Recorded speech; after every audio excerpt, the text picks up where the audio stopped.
नमस्कार, मैं doctor Deepali Agarwal consultant और आई सर्जन हूँ। प्रैक्टिस करती हूँ शालीमार बाग और सरोज हॉस्पिटल में। पिछले वीडियो में हमने बात की थी काला मोतिया यानी ग्लूकोमा क्या होता है, यह कितना फैला हुआ है, इसके लक्षण क्या होते हैं और कौन लोग हैं जिनको अपना चेकअप कराना चाहिए, यानी इसके रिस्क फैक्टर्स क्या हैं। आज के वीडियो में हम बात करेंगे इसका डायग्नोसिस यानी पता कैसे लगाया जाता है और इसका इलाज कैसे किया जाता है।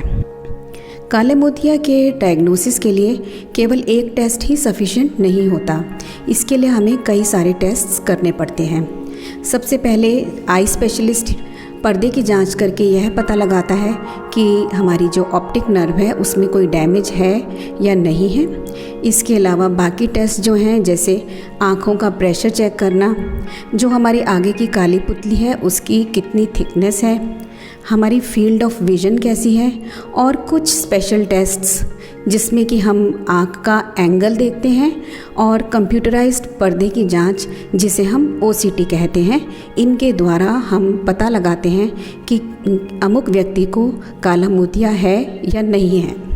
इलाज की अगर हम बात करें तो हमें सबसे पहले यह जानना बहुत ज़रूरी है कि काले मोतिये का पूरा इलाज संभव नहीं है, पर इसके प्रोग्रेशन को यानी इसे बढ़ने से रोका जा सकता है सूटेबल ट्रीटमेंट के द्वारा। दवाइयों में हम आई ड्रॉप्स, खाने के लिए गोलियां या कभी कभी सिरप्स देते हैं काले मोतिया के इलाज के लिए।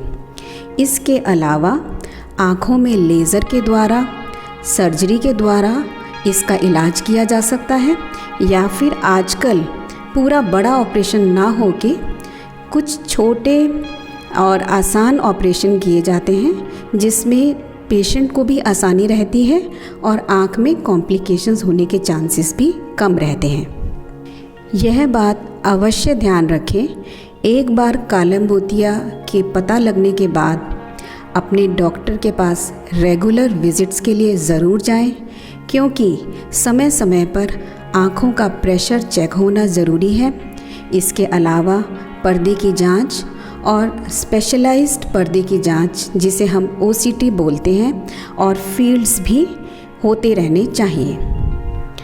हमारे को फॉलोअप इसलिए भी इम्पॉर्टेंट है क्योंकि जो ट्रीटमेंट हमें पहले काम दे रहा था, हो सकता है उसकी एफिकेसी कम हो जाए, यानी वो अब काम करना कम कर दे, और साइड इफ़ेक्ट्स भी हमें पता चले इलाज के कि क्या है क्या नहीं है।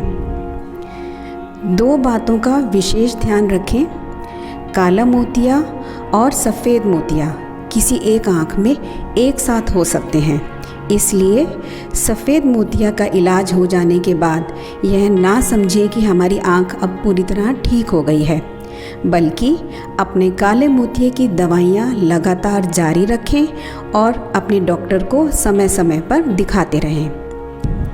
सबसे इम्पॉर्टेंट बात यह याद रखें कि जो नज़र हम काले मोतिये की वजह से खो चुके हैं वह कभी वापस नहीं आ सकती। इसके इलाज से केवल हमें अपनी बची हुई रोशनी को बचा के रखना है।